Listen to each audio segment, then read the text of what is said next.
Welcome to Grandpa's True Scary Stories, where every tale you hear was once terrifyingly real. Tonight, I'm taking you back to the hallowed haunted halls of an old boarding school for a story titled The Whispering Game. If you've ever been tempted to play a game after midnight, one that promises answers from beyond, I want you to remember this.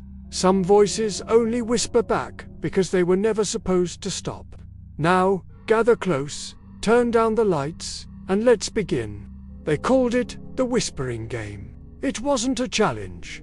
Not exactly a curse, more like a dangerous secret, passed down from senior to freshman every year at my old boarding school.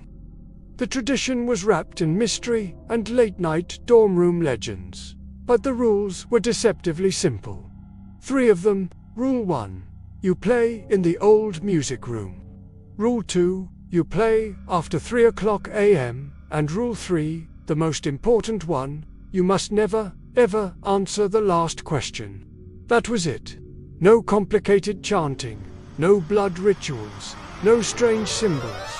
Just you, the dead of night, and your own reflection. You whisper to your likeness in the polished black lid of the grand piano until it whispers back. For years, I dismissed it as a classic urban myth, just another spooky story designed to scare the new kids. But you know how curiosity can be. It gnaws at you, it keeps you awake at night, wondering, what if? And so, one moonless night, fueled by a mix of teenage bravado and genuine unease, I decided to find out for myself. I decided to play. The music room was located on the top floor of the oldest building on campus, tucked away near the sealed-off entrance to the attic. Even getting there felt like a violation. The door groaned open with a sound like it hated to be disturbed, revealing a space that smelled thick with dust, old varnish, and memories like wood that could still remember being a living tree. It was a room frozen in time, holding its breath. At precisely 3:07 a.m., I placed 3 small candles on the piano's glossy black surface. I lit them, and their flames swam across the polished lid, creating an illusion of fire dancing under dark water. My own reflection stared back, distorted and pale in the wavering light. My heart was hammering against my ribs, a frantic drumbeat in the oppressive silence. I leaned in close, so close that my breath fogged the surface. My voice felt small, swallowed by the cavernous room. "Who's listening?" I whispered. Nothing. Just the faint, rhythmic hum of an old radiator kicking on somewhere down the hall. My nerves began to settle. See, just a silly story. I took another breath, feeling a little foolish, and asked again, my voice a little steadier this time. "Who's listening?" That's when it happened. A single, sharp ping echoed from inside the piano. A wire trembled, vibrating with a note struck by an invisible finger.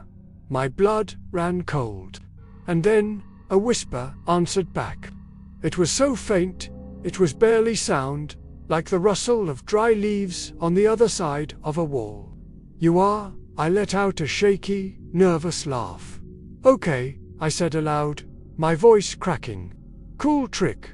I tried to rationalize Eton Echo, the old building settling, my own mind playing tricks on me. But the whisper came again, and this time, it was closer, right beside my ear. "You are." The candle nearest to me flickered wildly and then extinguished. The flame didn't shrink or fade. It was snuffed out instantly, as if someone's cold breath had kissed it dead. A knot of pure fear tightened in my stomach. The rules said I had to ask 3 questions. I had to keep going. I tried to play along, to pretend I was still in control. My voice was a strained whisper. "Where are you?" The reply was immediate, chillingly clear, and seemed to come from all around me at once. "Behind you." Every muscle in my body seized. My neck stiffened, refusing to turn.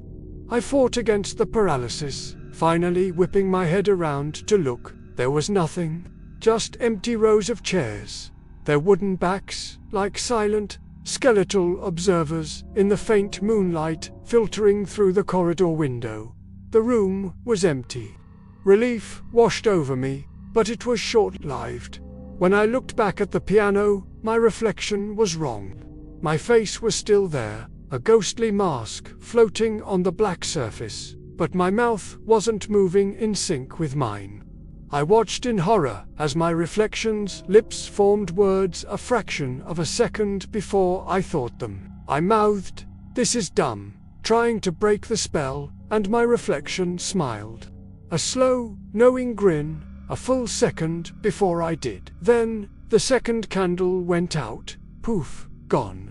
The piano wire hummed again, but this time it was a deep, resonant thrum that vibrated through the floorboards, up my legs, and into my chest. The entire room seemed to shake with that single, dissonant chord. I scrambled backward, tripping over my own feet, but my reflection didn't move. It leaned closer, its face pressing against the inside of the piano lid. Its voice coiled out of the polished surface, sound folding over itself like air being pushed through thin paper. "Ask the last question." I froze. My mind raced. That wasn't right. That wasn't supposed to happen yet. The third rule was the most critical.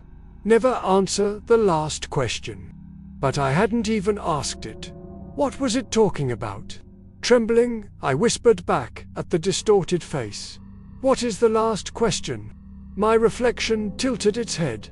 An unnatural, bird-like motion. The remaining candlelight bent with it, the single flame leaning impossibly toward the glass as if drawn by a magnet. It smiled again, wider this time. "You'll know." Suddenly, the piano keys began to press themselves down. Softly, at first, then with increasing force and speed, a chaotic, meaningless clatter of notes. It wasn't music, it was something else. A language of discord. As the chaotic noise intensified, I swear I could hear my own name being spelled out in the frantic, rhythmic pounding of the keys. Then, as abruptly as it started, total silence fell upon the room. The air grew heavy, thick, and cold, and in that suffocating stillness, a final, demanding whisper breathed from the piano. "Answer." Pure panic took over. I fumbled for my phone, my fingers shaking so badly I could barely unlock it. I switched on the flashlight, and the harsh beam cut through the darkness, shattering the illusion. The reflection vanished. It was gone, as if it had never existed. The piano lid was just a polished surface once more.